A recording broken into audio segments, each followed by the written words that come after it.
Welcome back to the TEHNC podcast, the Emperor Has No Clothes podcast. I'm Jonathan, this is Mark, my colleague, and we are here to talk about Game of Thrones. Indeed, the last episode, we both thought it was actually a masterpiece, although we understand that we're definitely in the minority view here, but we want to make a case. And hopefully you can come along on this journey. We're going to make a case that the last episode did several really fascinating things that were quite extraordinary, that were entirely unexpected from both of us. We both were watching the final season with admiration at the whole show, but there definitely were a lot of problems that people saw, and yet the last episode was really of a different magnitude. It was a different kind of thing, and we do understand why a lot of people did not like it, and we'll talk about that as well, and why we think some of the reactions, some people might have seen certain things or not seen certain things, and there might be more to it than a lot of people really saw. So I guess the first thing, what was your first impression of that? Well, my first impression was I was blown away. Honestly, I mean, I was, in a way, I was expecting what happened to happen, because I was looking at it saying, well, if this is a truly integral show, then they would be deconstructing the structure of consciousness that supports monarchy and lead us into a transition. So that was my hypothesis, that if it was a really integral show, which it seemed like it was, that would happen. So it did happen, but way beyond what I thought it was going to be. Right. So we both were looking at this when we talk about the structures of consciousness. The feudal system and kings comes out of a structure of consciousness called the Mythic structure. And that was a particular period of history that was mythic. I mean, there's still a lot of mythic thinking now, but as a socioeconomic system and as a government system, Game of Thrones takes place during that feudalism, during that time of kings and great leaders and great houses and all this kind of stuff. And it seemed like it was moving towards deconstructing that and evolving the characters and the society forward. And it definitely did that. Yes, it did. In a way that we were quite happy to see that happen. Yeah, and in a way that was so far beyond what I was hoping for. Mm-hmm. So for me, it was like, wow, man, they blew me away. Right. So one noteworthy thing about this episode was it was actually the only episode of the entire series that was directed by the showrunners, Benioff and Weiss. They didn't direct any other episodes, and they directed this one. Yeah, and the cinematic expression style was unique in this episode. Yes, it was a more advanced cinematic style, I would say. It was deeper and more layered. And I mean, I used this term on another podcast, that they established dominance early. I think we talked about that with the Spider-Man podcast. We love a film that from the very beginning, the very first frame, they're holding you. They're like, we want your attention, and we're going to hold it. And this, the whole beginning, when they're basically walking through Hiroshima, Tyrion is walking through his entire city that he grew up in, all of his friends, all of his enemies, all the brothels, all of the people who wronged him, all the people who helped him. Every single person has been incinerated in this city by this queen that he supported, that he believed in. Yeah. It's an extraordinarily visceral encounter with the self, which I think they really didn't want to sugarcoat that. So they forced the viewer to observe this and really go through it. Yeah, and we saw the deconstruction of the attachment to that structure of consciousness in these characters.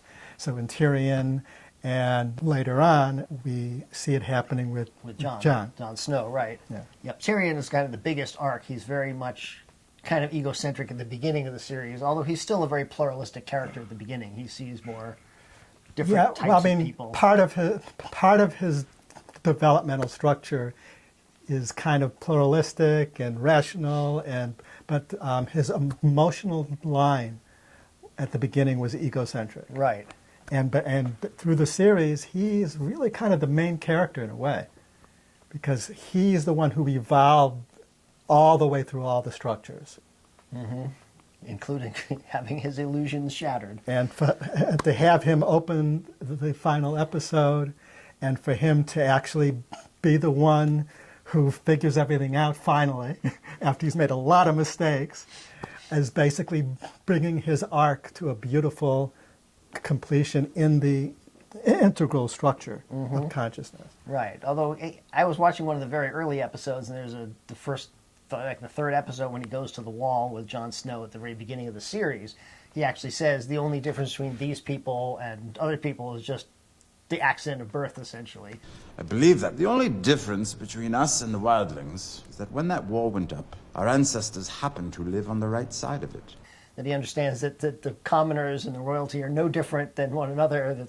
So he's kind of outside of that structure, but he's egocentric as a center of gravity, just like boozes and whores, basically, is what he does. Yeah, this is a good point to make real quick, that we have multiple lines of development in us. Mm-hmm. Our cognitive intelligence, our emotional intelligence, and they're not always in sync. And that's kind of like how, we can get a brilliant psychopath because cognitively they're advanced and other lines are like... Right, so like everybody has multiple layers in it. Another thing that I thought was extraordinary about this show, it indicts the audience, this last one.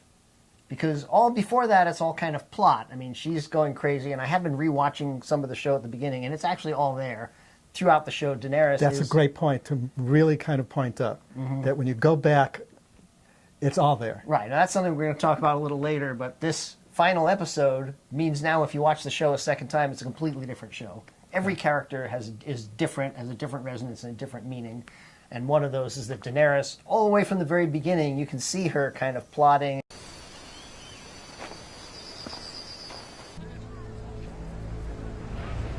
And she's a little bit willing to execute people without any kind of remorse. She doesn't have any remorse.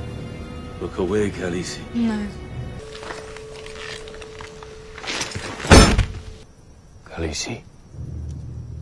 He was no dragon. Fire cannot kill a dragon. The fact that it indicts the audience in this is because we've been going along with Daenerys through the whole thing, and she's done a lot of cruel and terrible things throughout.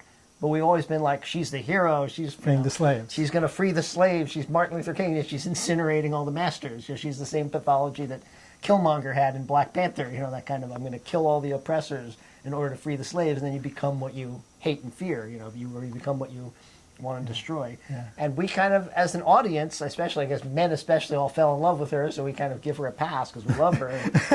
And now at the end, when she does this, she actually gets crazier and crazier, and it builds up, and Varys knew it was going to happen, and even arguably Tyrion and Jon Snow knew, but they didn't want to know. It was like this cognitive dissonance. Yeah. And so at the end, when this actually happens now, I think a lot of people watching it maybe weren't happy with it. We're like, we don't like that this character did this because she's our hero. Yeah. Now here's where we got to make this point, is that this is a natural response because of how the situation happened with the creation of the show, that the last few seasons were truncated as compared to the first 5 or 6 seasons. Yeah, 6 seasons. Because the books weren't finished, and it didn't look like they were going to be finished anytime soon.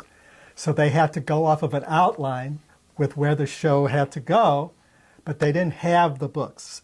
So it you don't have the same slow developmental process for us to reach this ending.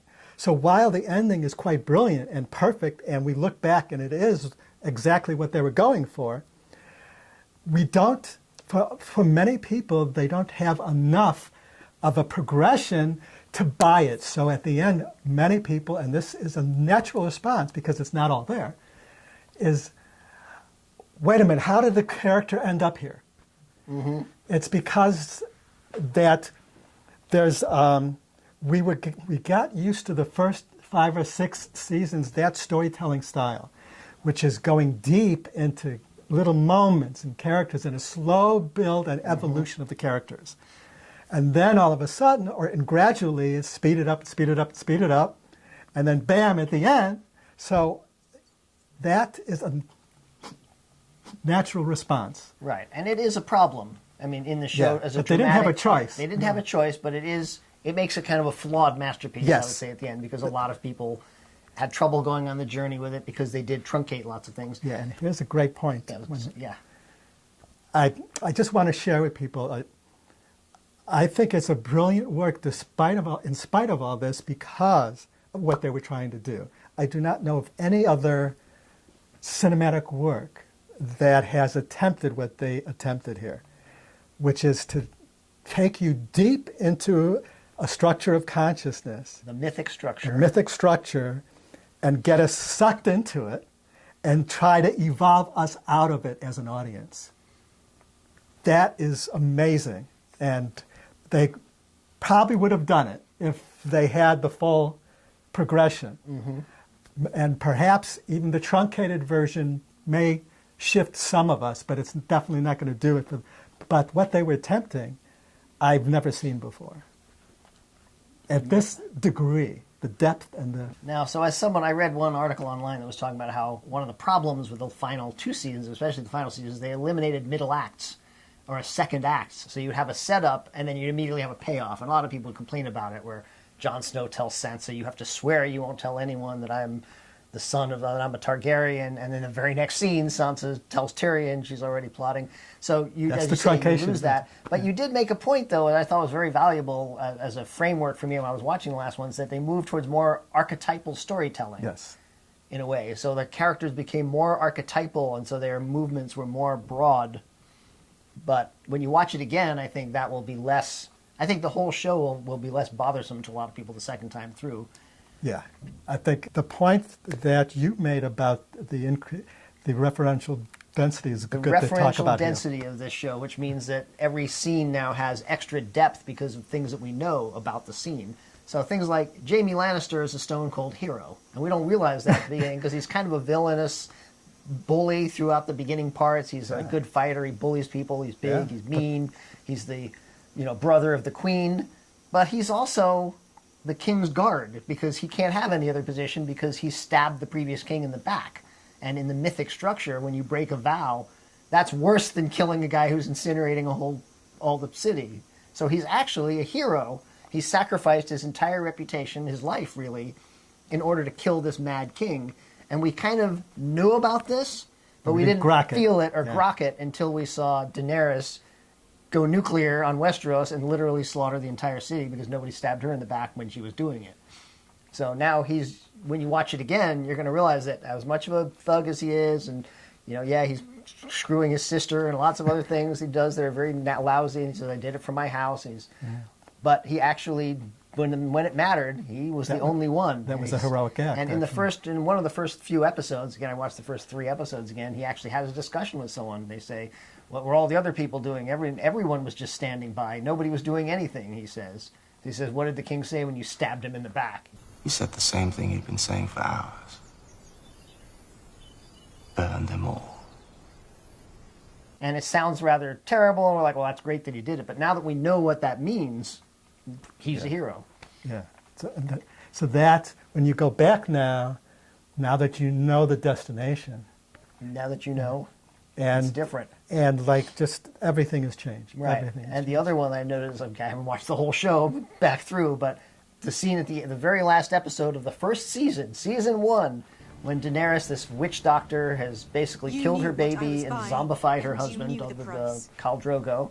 And she says, what have you done to him? And she says, well, now he's got the restful sleep or whatever. And she says, my baby was innocent. And the woman says, innocent? He would have been the stallion who mounts the world. Now he will burn no cities. Now his Khalasar will trample no nations into dust. And I watched them destroy my hospital, which she calls a temple, but she's a healer. So they destroyed my hospital. They killed everyone. I was raped many times. I saw heads in the streets of the butcher and all these people. So she's describing this massacre that the Dothraki did. And they're supposed to be the good guys, like they're her people. So she's a hero as well. She actually ended that Dothraki bloodline. She sacrificed her life after being raped and losing everything. And then Daenerys says, I saved your life. And she says, why don't you take a look at your Khal? Then you will see exactly what life is worth when all the rest has gone.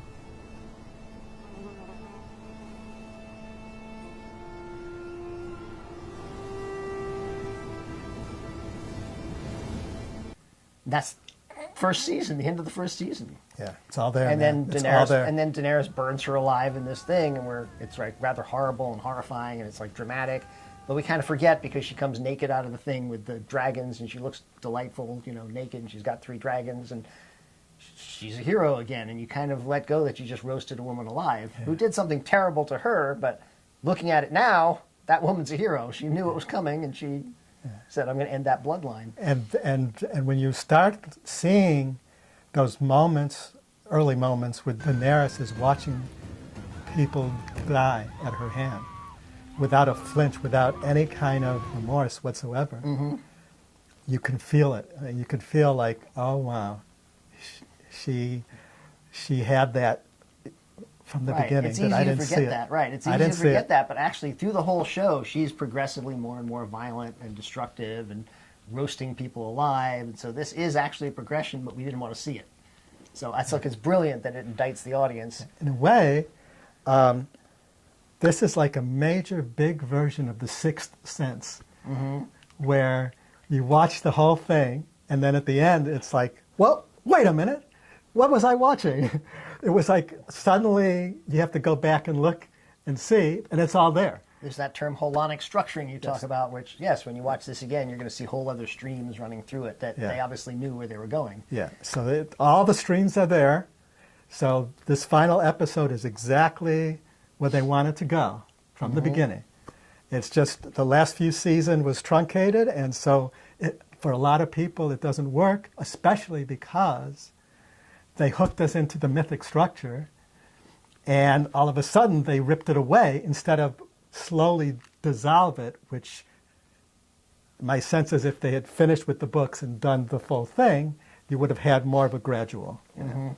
Probably. And that indictment is a lot more powerful and hurt, and it's more intense now because of the truncation. Yes, definitely. I would say that's so. And just the style of it, it's much more internal and emotional. We were talking like Tarkovsky or some of the different style filmmakers, because the whole beginning is very languorous and slow, and you're really in the emotions of all the characters. Deep, man, it's in deep. a very soft, subtle way. You know, when Tyrion has to go down in the catacombs and find his brother and sister there. That you know. moment with Yeah, that it's shot just is just very beautiful. Exactly, all these shots were really amazing. yeah. The shots were just gorgeous. Yeah, cinematically, it was beautiful, the whole thing. And poetic. Poetic, right? The way they had to just deal with this just aftermath, this horror. There's one guy who walks by, just dazed, just survivor, you know, just lost everything, obviously. And brilliant archetypal storytelling. Archetypal storytelling, right. A great example of what archetypal storytelling is that scene where the dragon melts the throne. That is primo archetypal storytelling. Right, and that was, I know a lot of people didn't like that because the dragons have not in the past shown any advanced reasoning. They sniff out and they seem very animalistic, but this was actually sort of an advanced reasoning that he saw that Jon had killed his mother, but he knew that Jon was a Targaryen, probably sensed that they were related and decided he couldn't kill Jon, so he killed that throne because he knew that it was all about the throne, that thing that everybody wanted to sit on. You know, that And we caused all don't this. know if the dragon didn't even sense that Jon was heartbroken by what he did. Right, he probably know, understood. Well, he seemed like it. He seemed like it.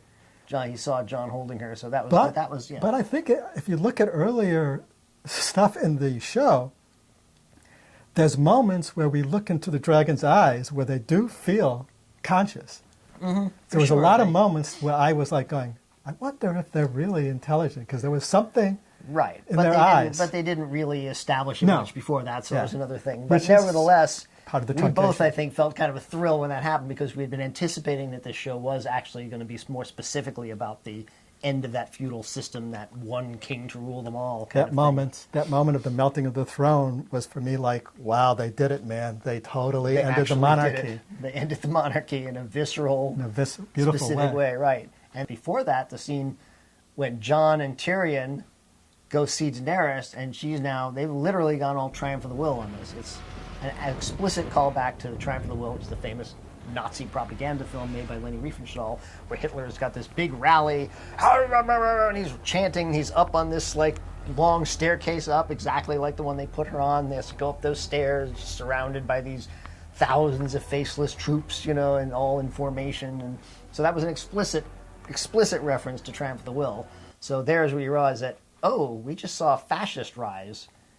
And then it's kind of obvious that she's preaching, I'm going to save the world and all this stuff, but she just gets more power mad and she accumulates more power. And as she does that, people around her start to betray her because they don't trust her anymore. And suddenly they're scared of her, but nobody wants to do anything. And But also embarrassed. Tyrion actually tells us, and Jon, of what happened to her too, in a beautiful way. Tyrion resigns. He's got the only brave one, and Jon is just too much cognitive dissonance, I guess. He's not.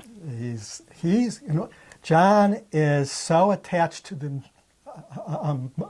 moral code of the mythic system. And this is one of the beautiful things about the mythic structure of consciousness.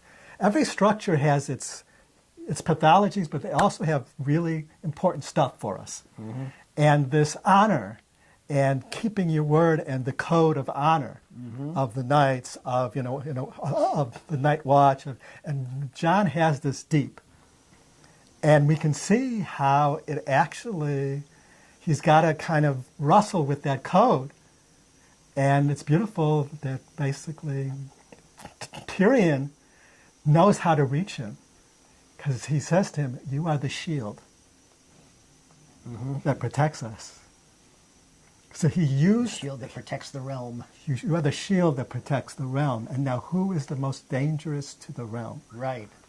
So he was smart enough, or of course the writers, smart enough to basically say, using that moral code that he is in conflict with, and saying, according to your own moral code, this is what has to be done. Right. That's something we've talked about before, how when you want to communicate across structures, you have to communicate at the structure of consciousness the person is at. Yes. So after Mythic, the next structure of consciousness we've talked about before is the rational structure, which is science and technology, but also just reason and governments and laws and those kinds of things, rather than just one king who decides everything, because we discovered that didn't work out well. So the show evolves us to rational, and even hints it beyond that. Well, almost. I mean, they still end up with a king, but the king they end up with is Bran, who's actually an integral.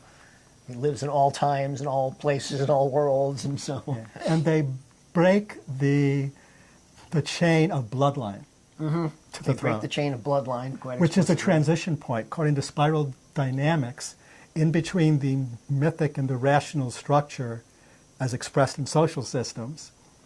You'll get that transition from monarchies through blood to kings who are chosen for their qualities. So it's kind of an awesome moment. And then Tyrion has to do the business of actually ruling in a way, and Bran is just sort of this figure. But also, they've actually kind of they float the idea of actual democracy, which is great, because then you see, how about democracy? And that's ridiculous. Why don't we let our dogs decide? They but all there's laugh this at great Sam. pregnant moment where they're all looking at him, because it was like, what the, it's Right, almost like that's outside of their conceptual framework. Yeah. And so the show floats that as that's the next step, but they do end up at least with the beginnings of nation states, because the North remains independent. yes, And Sansa, even because it's her brother, she can do that without getting killed immediately. But that once they've set that precedent, then other groups can be independent. In fact, they said that not only for them, but also the Unsullied go off to form their own thing. They're like, you're not part of us. We've got And the Jon- rumblings of Right, and then Jon actually goes to the wall, but there is no Night's Watch anymore. But he just goes to the other side to be a free folk. So he actually decides, I'm done with kings and royalty and that whole thing completely, and he goes to be free.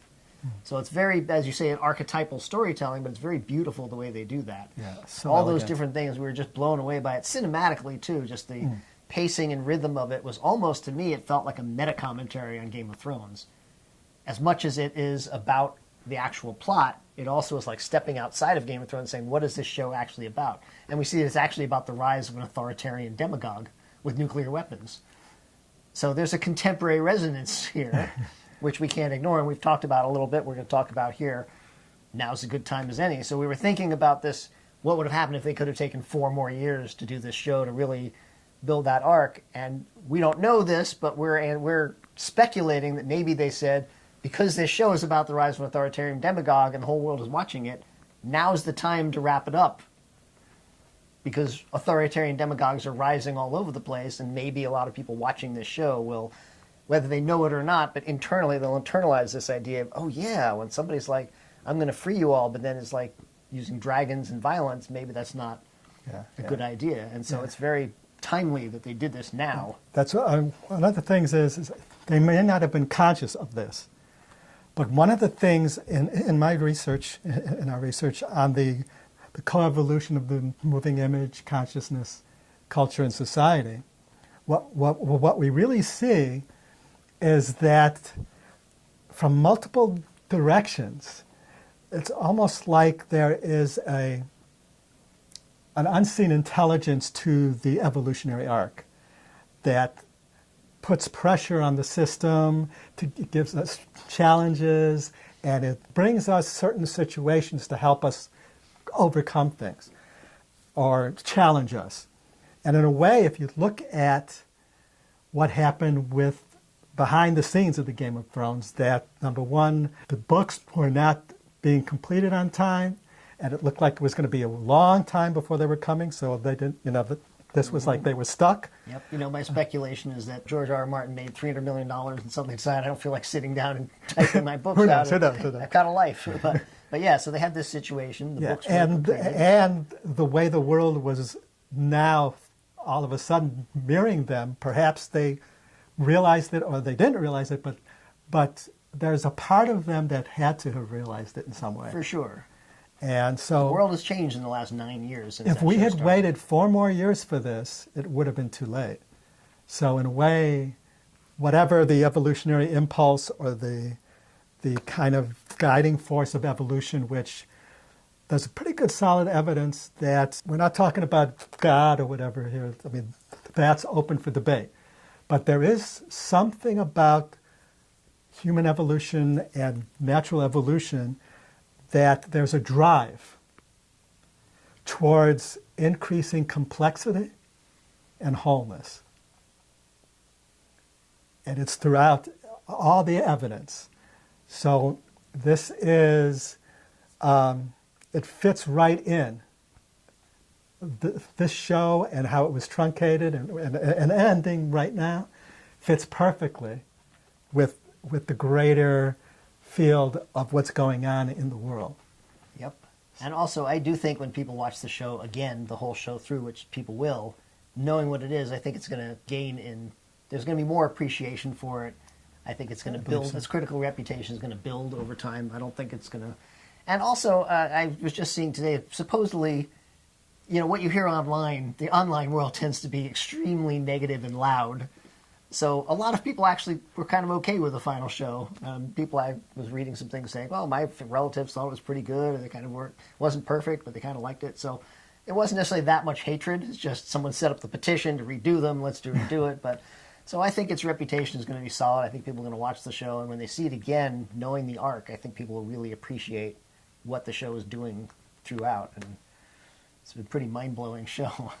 It's really an amazing show to me. It's a brilliant piece of integral filmmaking.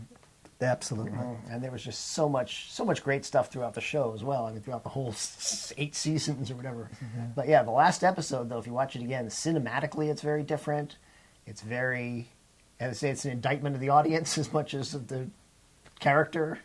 In a way, and what's really nice and elegant for me about it is that the way they complete storylines, they create like this archetypal shift around the storyline. So you have, like we were talking about with the Iron Throne, that moment all of a sudden cascades throughout the whole series in our minds.